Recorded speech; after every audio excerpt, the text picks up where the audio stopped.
네, 반갑습니다. 합계법학원에서 상황 판단을 담당하고 있는 박어령이라고 합니다. 안녕하세요. 네, 박수 소리가 아까보다 작아졌습니다. 자, 하지가 얼마 전이었습니다. 그래서 오늘 아침에 7시쯤에 일단 뭐 여러분들 바로 상황 판단 아니면 PSAT와 관련돼서 말씀을 드리면 좀 이제 심드렁 하실 수 있으시니까 요즘 날이 많이 길어졌죠. 그래서 아침에 7시쯤 됐을 때 오늘 설명회가 있으니까 조금 일찍 일어나야지 했는데 밝다 보니까 너무 이렇게 밖에 환한 거예요. 그래서 눈에 떴더니 아직 7시밖에 안 됐더군요. 오늘 여러분들을 만날 것을 이제 생각하면서 잠을 조금 더 청해야지 하면서 잠을 청한 이후에 10시 넘어서 다시 부랴부랴 일어나가지고 나와서 준비를 쭉 했습니다. 제가 말씀드릴 것은 일단 PSAT 전반에 대한 운영 방식, 그 다음 시험의 성격, 그리고 제가 담당하고 있는 상황 판단 과목에 대한 학습 방법에 대한 말씀을 드리는 것으로 하겠습니다. 일단 잠시 좀 질문을 먼저 드려보겠습니다. 상황 판단을 포함해서 PSAT 시험 전체에 대한 학습이 이번에 처음이신 분, 네, 아니면 올해 시험을 보셨고 작년에 어느 정도 학습을 좀 해본 경험이 있으신 분, 네, 알겠습니다. 일단 숫자상으로는 올해 처음 시작을 하시는 분들이 좀 더 많은 것으로 보여지고, 뭐 작년에 공부를 하셨다고 하더라도 다시 정확하게 PSAT 전반에 대한 운영 방식과 그 다음에 상황 판단에 대한 학습 방법을 좀 정리하시는 것이 도움이 되실 것 같기 때문에 기초적인 부분부터 좀 말씀을 드리겠습니다. 일단 이 시험 자체는 총 3과목으로 구성되어 있습니다. 제목에서 여러분들이 느끼셨겠지만 이 시험은 적성시험입니다. 적성시험이기 때문에 여러분들이 대학 들어가실 때 보셨던 언어 영역 문제 있죠. 언어 영역 과목과 사실상 유사하다고 볼 수가 있습니다. 다른 시험들은 어떻습니까? 일반적으로 사법시험부터 시작을 해서 변호사 시험, 그 다음 뭐 5급 공채에서도 2차 과목은 다 암기를 하셔야 되죠. 암기 중심의 학습을 바탕으로 해서 그 암기된 내용을 각각의 사례, 주제별로 서술형으로 현출을 하시는 것이 목표의 문제다 보니까 이 시험들 대비를 하기 위해서는 여러분들이 누적적인 그런 지식을 계속해서 쌓아 나가야 되는 그런 식의 공부 방법이 필요합니다. 그러나 이 적성 시험인 PSAT는 그와 같은 방식으로는 접근해서 고득점을 바로 확보할 수 있다고 보장이 안 됩니다. 적성시험이니까 적성시험답게 공부를 하셔야 되는데요. 그러면 적성시험으로서 이 PSAT 언어논리 상황판단 자료 해석이 각각 어떤 것을 물어보는가 잘 간략하게 말씀을 드리는 것으로 하겠습니다. 그리고 나서 상황판단에 대한 접근 방식에 대해서 말씀드리겠는데요. 지금 좀 좁기 때문에 뒤쪽에 앉아 계신 분은 여기 테이블 때문에 좀 가려질 위험성이 있을 것 같습니다. 자, 세 과목 어떻게 구성되어 있는지는 대부분 다 아실 거라고 생각합니다. 언어논리, 상황판단, 그 다음 자료 해석 총 3가지 과목이 존재하고 있고요. 여러분들이 일단 제일 먼저 맞닥뜨리게 되시는 시험은 언어논리입니다. 언어논리에서는 어떤 것을 물어보는가? 수능 언어 영역과 비슷하게 한 제시문의 길이는 짧은 편이지만 그 제시문에 포함되어 있는 정보에 그냥 내용상의 일치, 부합 여부를 묻는 것이 가장 기본적인 문항 구도가 됩니다. 본문이 존재하고 이 본문이 다 텍스트로 이루어져 있습니다.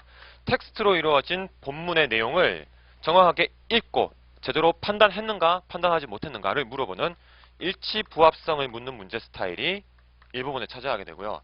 그 다음 이와 같은 본문의 내용을 바탕으로 해서 새로운 사례의 내용을 적용함으로써 어떤 결과가 도출될 수 있을 것인가를 추론하도록 하는 문제가 또 등장하게 됩니다. 이와 같은 일치 부합과 추론, 그 다음 이 글들은 항상 일반적인 그런 설명문 형태의 평범한 글만 등장하는 것이 아니죠. 그렇기 때문에 논증 스타일, 흔히 말하는 논설문 방식의 글도 많이 포함되어 있습니다. 이와 같이 논설문이 등장했을 때는 어떤 사람이 그냥 객관적인 설명만 하고 끝나는 것이 아니라 나는 어떤 것이 옳다고 생각한다. 이와 같은 사회 현상이 발생했을 때는 어떤 결과가 나타날 것이다. 라는 주장을 펼치게 될 것입니다. 이와 같은 주장에 대한 근거가 제시가 되어 있을 때 과연 이러한 근거 주장의 연결고리가 타당한가를 묻는 평가 스타일의 문제가 언어논리의 또 다른 축을 이루게 됩니다. 그래서 여러분들이 이 언어논리라는 과목을 통해서 어떤 것을 평가받으시게 되는가? 1차적으로는 글을 얼마나 정확하게 읽어내는가? 독해 능력. 그 다음 그 독해된 내용을 바탕으로 해서 어떤 상황에 얼마만큼의 추론을 해낼 수 있는가의 그런 추론 능력, 추리 능력. 그리고 글이라는 것은 항상 설명문만 등장하는 것이 아니기 때문에 일정한 주장글이 등장했을 때 그 주장글에 얼마나 객관적으로 다가갈 수 있는가? 평가하고 비판할 수 있는 능력까지를 묻는 것이 언어논리의 텍스트형 본문과 관련된 문제의 경향들입니다. 자, 그러면 이것들은 여러분들이 실제로 기본적인 독해 감각을 바탕으로 해서 내용이 어떤 것이 포함되어 있는가를 정확하게 잘 읽어내셔야 되고, 두 번째, 이 논증 파트와 관련되어서 어떤 방식으로 논설문의 주장과 근거들을 하나씩 하나씩 평가 혹은 비판할 수 있는가, 그 틀을 기출문제를 통해서 익혀나가셔야 됩니다. 여러분들이 논설문에 해당하는 이 글들을 제대로 소화하시기 위해서 별도의 이론적인 틀 아니면 뭐라고 해야 될까요? 공식 이런 것들을 외부적으로 공부하실 수는 없습니다. 이 기출문제들 안에 존재하고 있는 2006년부터 최근에 2016년 정도까지 쭉 진행이 되어 왔었던 기출문제들을 바탕으로 해서 이와 같은 논설문이 등장했을 때는 어떤 문제 유형이 등장했는가, 설명문 중심의 텍스트형 문제가 등장했을 때는 일치부합형 질문이 어떻게 던져졌는가, 그와 같은 문제 스타일, 유형별로 그동안의 경향을 쭉 정리하시고 그 경향에 맞게끔 앞으로의 문제들에 대해서도 대비하는 방식의 그러한 학습 방법을 취하셔야 됩니다. 이것은 다른 식의 어떤 것들이 있습니까? 변호사 시험부터 해가지고 사법시험, 일반적인 이론 지식, 암기형 시험과는 다르게 기출문제가 여러분의 시작이자 끝이 될 수밖에 없습니다. 그래서 그동안의 기출문제들에서는 어떤 방식으로 지문을 던졌는가, 어떤 형태로 선택지를 구조화했는가, 이런 것들에 초점을 맞춰서 기출 중심의 분석을 하나씩 하나씩 해나가셔야 되는데, 근데 제가 이제 강조드리는 것은 이겁니다. 그냥 단순하게 이렇게 공부하시는 분들이 있어요. 2006년부터 시작해서 최근 2016년까지 연도별로 한 해씩 풀어보자. 이렇게 연도별로 풀어보시다 보면 어떤 게 안 잡히게 되는가? 이 세 가지 정도만 해도 물어보는 방식이 다 다릅니다.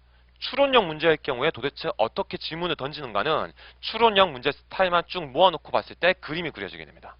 그것이 아니라 연도별로 하나씩 하나씩 풀어나가시게 되면 첫 번째 2006년도에 이렇게 나왔었던 것이 다음 2007년도에 어떻게 바뀌고 2008년도에 어떻게 바뀌고 하는 것이 여러분들 머릿속에 체계적으로 정리가 안 될 가능성이 높기 때문에 PSAT 공부를 처음 시작하시는 분 입장에서는 기본적으로 유형을 나누고 그 유형에 맞는 변화 양상 중심으로 학습을 해나가셔야 됩니다. 이거는 언어 논리뿐만 아니라 다른 상황 판단이나 자료 해석도 마찬가지입니다. 그래서 이와 같은 언어 논리의 텍스트 중심의 문제들 60% 정도 차지하게 됩니다. 이와 같은 유형 문제들이 전체 40문항의 전체 문항 가운데 약 22개에서 24개 정도가 텍스트 중심의 설명문, 논설문을 기반으로 한 문제들입니다. 자, 언어 논리는 이것 말고도 한 가지가 더 있습니다. 어떤 것까지 공부를 하셔야 되는가? 여러분들이 중고등학교 수학 시간에 명제 파트 배우셨나요? 명제 파트? 명제 파트 다들 기억나시나요? 역이대우라는 거 기억나시죠? 그 역이대우를 훨씬 더 전문적으로 종합적으로 체계화해서 이론적인 틀을 학습하셔야지 문제를 풀 수 있는 그러한 논리학 기반 문항들이 또 한 30에서 40% 정도 등장하게 됩니다.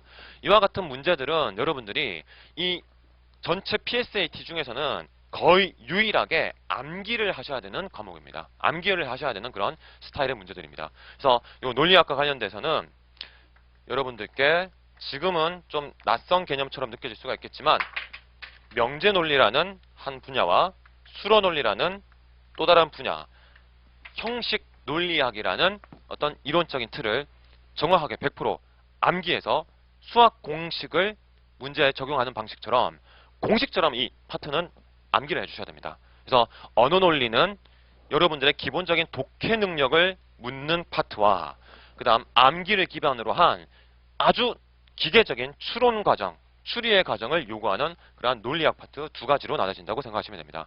그러면 지금부터 이제 시작을 하시는 분들 입장에서는요, 일단 기출 문제들을 유형별로 다 모아놓은 어떤 기본서나 아니면 강의 같은 것을 참조를 하셔가지고 도대체 일반적인 텍스트형 일치부합 문제는 어느 지점에서 문제를 만들어내는가, 추론형 문제는 어떤 방식으로 본문의 내용을 추리를 하게끔 요구를 하는가, 논증형 문제에서 일정한 주장이 등장했을 때 어떤 방식으로 비판이나 평가를 하도록 요구하는가, 그 몇 가지 틀들을 기출문제들을 통해서 쭉 정리를 해나가시고 동시에 언어 논리는 논리학 파트에 대한 추가적인 암기 학습까지 같이 병행을 해나가셔야 됩니다. 자, 이와 같은 방식으로 언어 논리를 첫 번째 과목으로 여러분들이 내년 2월경 정도에 시험을 보시게 될 겁니다. 그 다음 두 번째 과목으로 등장하는 것이 자료 해석이죠. 자료 해석이 지금 현재 여기 오신 분들 중에서 이공계열 전공자분 계신가요? 이공계형 전공자분들한테는 이 수적인 그런 작업 자체가 좀 익숙하실 거기 때문에 상대적으로 봤을 때 언어 논리보다는 자료 해석 쪽에서 점수가 더 높게 나오실 가능성이 높을 겁니다. 자료 해석에서 묻는 것은 제가 이제 자료 해석보다는 상황 판단이나 언어 논리 쪽에 좀 이렇게 전문화된 그런 강사다 보니까 구체적으로 다 말씀드리기는 어려워요. 하지만 여러분들이 그냥 딱 보셨을 때 다양한 그래프, 그 다음 도표, 자료들이 등장합니다. 여기서 말하는 자료라는 것은 다 표나 그래프, 도표, 그 다음 일정한 다이어그램 형태의 이미지화된 그런 시각적인 정보들이 보통 주어지게 됩니다. 그래서 이와 같은 자료들을 대상으로 해서 일정한 경향성을 묻거나 크기의 대소를 비교하게끔 하거나 아니면 간혹 가다가는 구체적인 그런 계산까지, 구체적 계산 작업까지 요구하는 그런 스타일의 문제들이 등장하게 됩니다. 요와 같은 패턴의 문제들이 수 자체를 다루는 형태로 등장하다 보니까 아무래도 인문사회 계열 전공자분들보다는 자연과학 아니면 이공계열 전공자분들이 자료 해석에서 기본적인 점수 베이스를 안고 들어가시는 케이스가 많습니다. 그래서 상대적으로 어느 쪽이 더 유리하다 불리하다 이렇게 판단을 좀 내리긴 어려워요. 인문계열 분들은 언어 논리가 상대적으로 이공계열 분들에 비해서 이건 뭐 통계 자체가 그렇게 나옵니다. 조금 더 유리하실 수밖에 없고 이공계열 분들은 상대적으로 자료 해석에서 더 유리할 수밖에 없는데, 그러나 이게 조금 슬픈 현실이지만 자료 해석이 제일 중요합니다. 자료 해석에서 사실상 당락이 결정되는 거나 마찬가지인 경우가 많기 때문에 여러분들의 입장에서는 자료 해석에 대한 유불리가 어느 정도는 좀 영향을 미친다고 보실 수도 있습니다. 그렇다고 해서 인문사회 계열 분들이 자료 해석 뭐 아예 빵점 맞을 정도인가? 전혀 아니고요. 전혀 아니고요. 제가 괜히 썰 잘못 풀었다가는 큰일 날 수가 있기 때문에 충분히 학습을 하시게 되면 자료 해석에서도 합격권 점수는 저 국어 국문학과 출신입니다. 제 전공은 서울대학교 국어국문학과인데 저 상황 판단에 등장하는 계산형 문제 잘 풉니다. 퀴즈 문제, 평생 풀어본 적도 없었던 퀴즈 퍼즐형 문제 잘 풉니다. 이거는 여러분들이 어떻게 학습하시느냐에 따라서 결과는 충분히 다 달라질 수가 있다는 거 명심해 두시길 바랍니다. 자, 일단 자료 해석과 관련돼서는 제가 길게는 설명드리기가 어려울 것 같아요. 일단 어떤 것들이 문제화가 되는가 중심으로만 짧게 설명을 드리고, 그러면 첫 번째, 본문이 글로 되어 있는 텍스트형 자료에 대한 독해 감각과 추론 능력을 물었죠. 그 다음 수치화된 정보 중심의 그래프나 도표, 이미지화된 자료에 대한 해석 능력을 두 번째 시험에서 묻습니다. 마지막 세 번째 시험 상황 판단 과목에서는 도대체 무엇을 묻게 되는가? 일단 여기까지 말씀을 드리고 그 다음 전반적인 그런 학습 플랜, 월별 학습 플랜에 대해서 말씀을 드리겠습니다. 자료 해석 두 번째 시간에 보고 여러분들이 제일 스태미너가 딸린 세 번째 시간대, 이거 시험 보는 시간이 오후 한 4시경입니다. 여러분들 상당히 지쳐있을 때 이 상황 판단 과목을 보시게 되는데요. 상황 판단 과목은 일단 제 전문 분야다 보니까 조금 더 구체적으로 말씀을 드리겠습니다. 자, 크게 봤을 때 한 4가지 정도에 대해서 물어보게 됩니다. 이 4가지는 절반 정도는 언어 논리에서 물어보는 것과 비슷하고 나머지 절반 정도는 상황 판단에서 물어보는 것과 좀 비슷합니다. 자, 첫 번째로 등장하는 것이 텍스트. 딱 눈치채셨죠? 텍스트형 문제라는 것은 언어 논리에 등장했었던 설명문과 거의 유사한 성격을 띠고 있는 글들입니다. 줄글로 되어 있어요. 본문의 글, 구조 자체가 그냥 텍스트로 이루어진 내용을 대상으로 해서 단순한 일치부합 여부를 묻거나 아니면 짤막한 추론을 묻는 게 바로 요 케이스라고 생각하시면 됩니다. 언어 영역 수능 시험을 보신 지 얼마 안 되신 분들 입장에서는 언어 영역 시험의 첫 번째 문제가 어떻게 되어 있습니까? 윗글의 내용과 일치하지 않는 것은 이렇게 되어 있죠. 그와 같은 스타일에 해당하는 것들이 여기 본문의 길이가 짧아진 형태로 나왔다고 생각하시면 됩니다. 두 번째로 등장하는 것은 법규입니다. 자, 여러분들이 시험을 보신 분도 계시겠지만 안 보신 분이 계시기 때문에 전반적인 구조를 한번 설명해 드리면요. 이게 책형에 따라서 1번부터 20번까지와 21번부터 40번까지 문항이 서로 뒤바뀝니다. 보통 어떻게 구성되어 있는가? 1번부터 10번까지가 이와 같은 텍스트나 법규형 문제로 구성이 되고요. 그 다음 11번부터 20번까지가 어제 비가 왔나요? 왜 이렇게 분필이 잘 부러지는지 모르겠네요. 눅눅해졌나? 자, 세 번째 패턴, 유형에 해당하는 것이 계산입니다. 아니, 자료 해석에서 계산했는데 또 계산해? 네, 또 계산하셔야 됩니다. 네, 여기서 요구하는 계산은 자료 해석과는 좀 다른 측면이 있는데요. 일단 이거는 제가 다시 말씀드리겠고, 네 번째로 등장하는 것이 퀴즈입니다. 퀴즈. 퀴즈라고 하면 지금 되게 막연하시죠? 여러분들 신문을 요즘 잘 안 보실 건데 신문 보시면 어떤 거 나옵니까? 스토쿠 같은 거 나오죠. 스토쿠. 아니면 뭐 퀴즈 보시면 큐빅 짜맞추는 그런 형태의 퀴즈를 생각하셔도 될 겁니다. 근데 이렇게 그냥 우리가 단순하게 생각할 수 있는 퀴즈가 아니라요. 되게 여러 가지 복잡한 양상을 띠고 있는 다양한 유형들의 퀴즈 문항들이 전반적으로 퀴즈 혹은 퍼즐이라는 제목으로 등장하게 됩니다. 자, 이와 같은 네 가지 유형 가운데 세 번째 계산과 네 번째 퀴즈 유형이 11번부터 20번까지의 문항 구에게 포진이 되고 다시금 21번부터 30번까지, 31번부터 40번까지가 이렇게 포진이 됩니다. 자, 여러분들 입장에서 어떤 유형의 문제에 전략적으로 초점을 맞춰서 확실하게 학습을 하셔야 되는가. 많은 분들이 상황 판단을 좀 막연하게 생각하십니다. 상황 판단 과목 지금 여기 네 가지 들었는데요. 이 네 가지 사이에 어떤 유사성을 바로 읽어내셨나요? 어떤 유사성이 보이시나요? 첫 번째로 등장하는 텍스트 유형은 언어 논리에서 이야기했었던 본문의 내용 이해 중심인데요. 갑자기 법규 유형 문제가 나옵니다. 여러분들이 5급 공채 시험을 준비하시는 지금 상황에서는 뭘 필수로 같이 학습하셔야 됩니까? 행정법 공부하셔야 되죠. 행정법 공부하셔야 되는데 그와 같은 행정법의 실제 법조문 내용이나 판례, 사례 같은 것들을 여기에서 구체적으로 다 꼬치꼬치 묻지는 않습니다. 법규형 문제에서 물어보는 것은 여러분들께 일정한 법 조항을 던져주고 그와 같은 법 조항에 대한 기본적인 독해 해석을 해서 만약에 이와 같은 규정에 따랐을 때 여러분들 사이에 어떤 매매가 이루어진다. 혹은 여러분들 중에서 누군가가 어떤 행정청에 이것을 해달라고 요구를 했을 때 과연 여러분들이 사무관의 입장에서 그와 같은 요구사항을 허락해 줄 것인가 말 것인가에 대한 판단을 내리는데 그 판단 능력이 있는가 없는가를 묻는 게 바로 요 법규 문제의 기본 배경이 되는 것입니다. 자, 여기까지는 어디까지나 여기 두 유형은 어디까지나 기본적인 글 기반의 문항들입니다. 글로 이루어진 텍스트 기반의 문항들이고 세 번째와 네 번째로 등장하는 이 계산과 퀴즈는 이것은 상당히 이미지화된, 도식화된, 도형화된 감각을 요구하는 문항들입니다. 상황 판단이라는 과목이 애매하고 어려운 이유는 바로 이와 같이 서로 성격이 다른 두 가지 유형을 한 과목 안에 다 짬뽕처럼 버무려 놨기 때문입니다.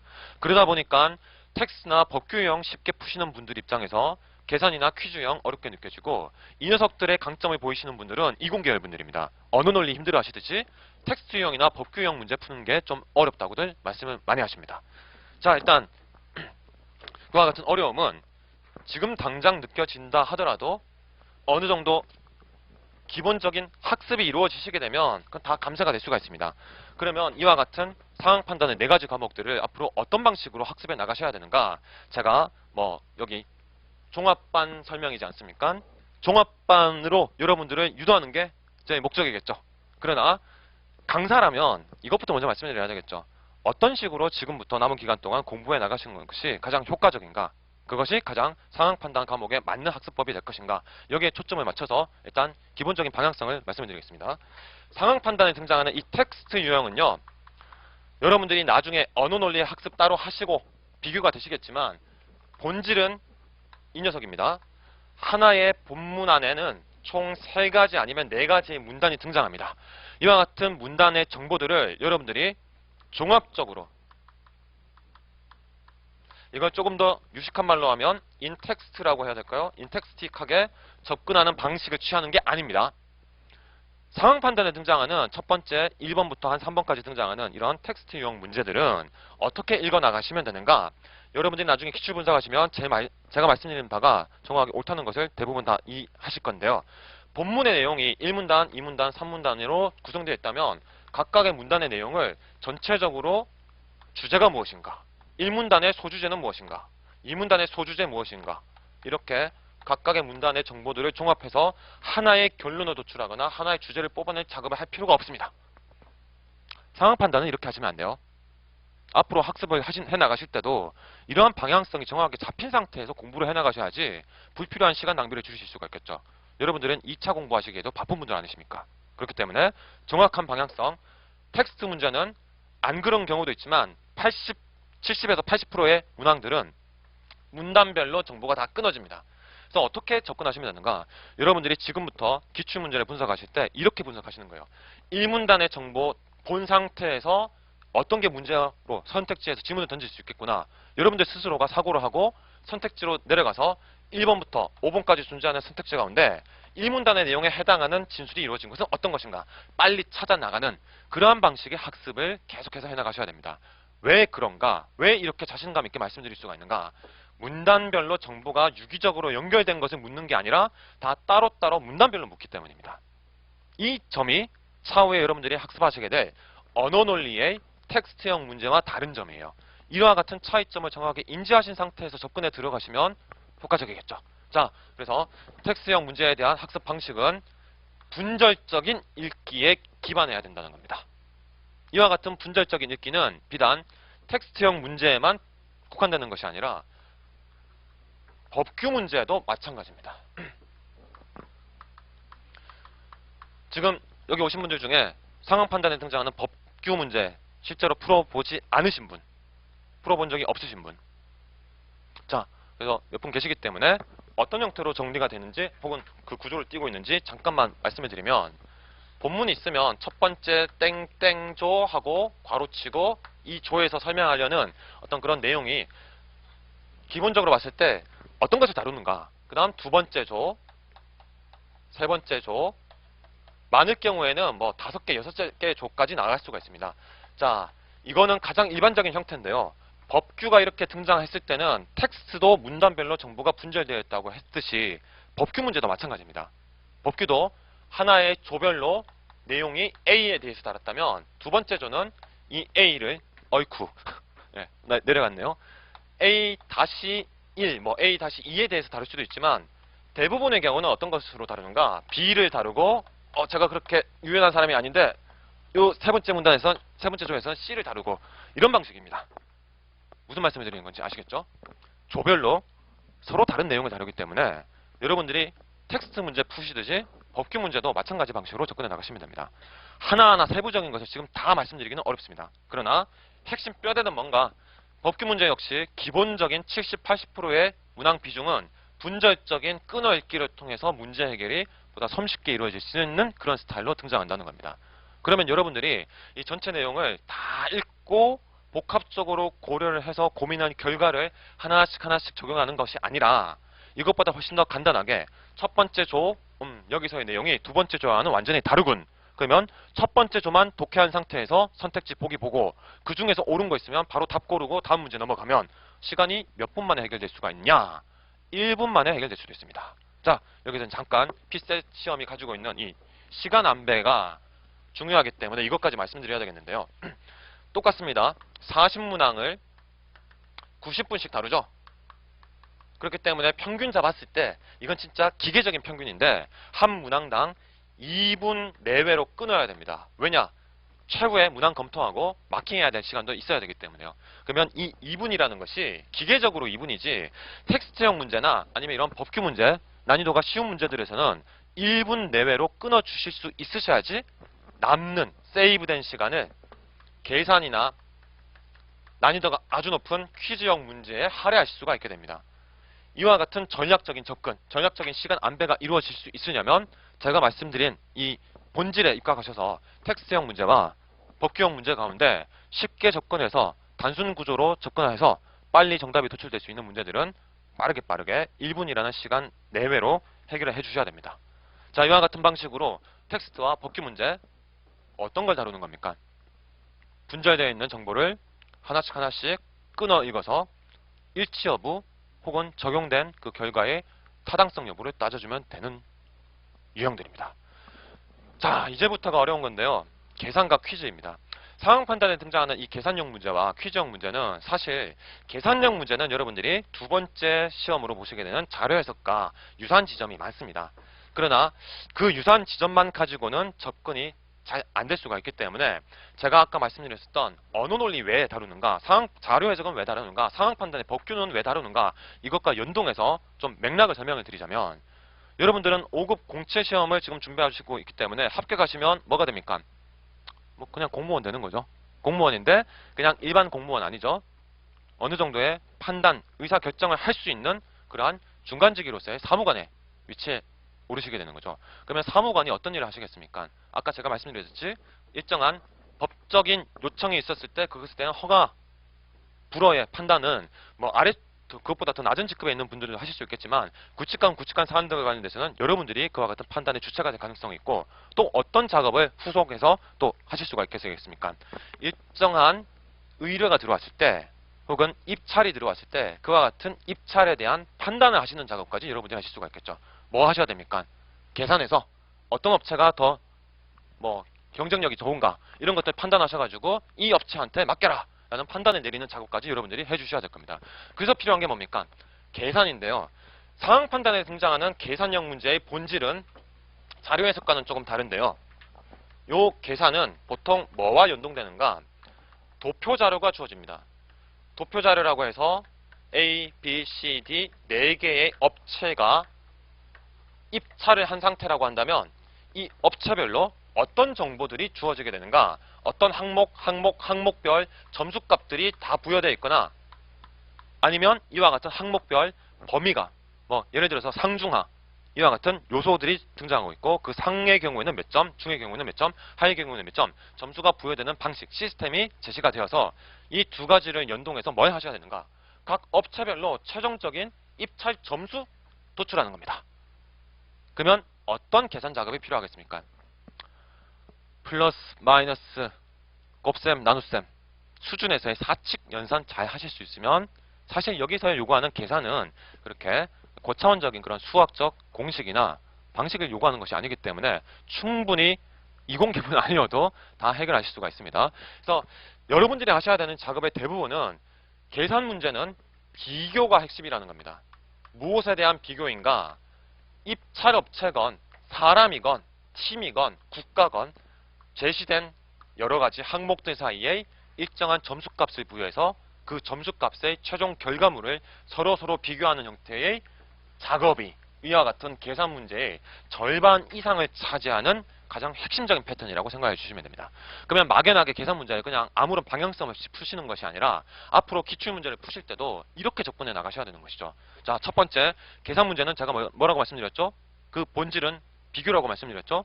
그러면 비교를 하기 위해서 일단은 각 항목별 기초적인 소스 자료부터 하나씩 수치로 바꾸셔야 되죠. 수치로 바꾸고 그것들을 합산을 해주셔야 되죠. 합산한 것들을 대소 비교를 해주셔야 되죠. 이와 같은 기본적인 작업에다가 여기서 추가적으로 이 유형의 문제를 어느 정도 정복하시고 나면 이제 평균 개념을 활용한 문제, 확률 개념을 활용한 문제, 다음 단계로 단순 비교가 아니라 조금 더 수학적인 방법론을 요구하는 문제로 확장해 나가는 방식의 그런 계산형 문제에 대한 학습을 해 나가시면 됩니다. 그래서 이것저것 막연하게 중구난방으로 학습을 하시는 것이 아니라요. 제일 핵심에 놓여 있는 그런 문제 유형부터 먼저 정복을 하시는 거예요. 그게 상황 판단의 세 번째 유형인 계산형 문제에서는 비교 중심의 문항들을 우선적으로 정복해 나가시는 겁니다. 그리고 나서 확률, 평균 이것 말고 또 등장할 수 있는 것이 인문계열 분들한테는 머리가 지끈거릴 수 있는 연립 방정식 2차 함수까지는 안 나옵니다. 미적분 안 나오고요. 이 정도까지는 여러분들이 안 다루셔도 문제 다 해결되는 수준에서 나옵니다. 자, 이와 같은 방식의 계산형 문제에 대한 학습을 해 나가시면 이제 마지막으로 남는 상황 판단의 가장 중요한 유형인 퀴즈가 남게 됩니다. 혹시 올해 시험 보신 분들이라면 다 느끼셨겠지만 올해 상황 판단 가장 관건은 뭐였죠? 시험 보신 분? 시험 보셨죠? 뭐였죠? 네, 퀴즈죠. 네, 퀴즈 유형이 상황 판단 합격과 불합격을 가르는 분수령이었습니다. 바로미터였습니다. 그래서 퀴즈는 사실 여기에서 다 말씀드리기가 어렵습니다. 근데 여러분들께 말씀드리고 싶은 거 한 가지는 이겁니다. 제가 이 퀴즈의 전반적인 유형을 다 하나씩 세부 유형을 말씀드리기는 힘들 것 같고 한 가지만 기억하세요. 퀴즈 문제, 이 문제 따로 저 문제 따로 다 다른 문제처럼 보이실 겁니다. 제일 처음에는요.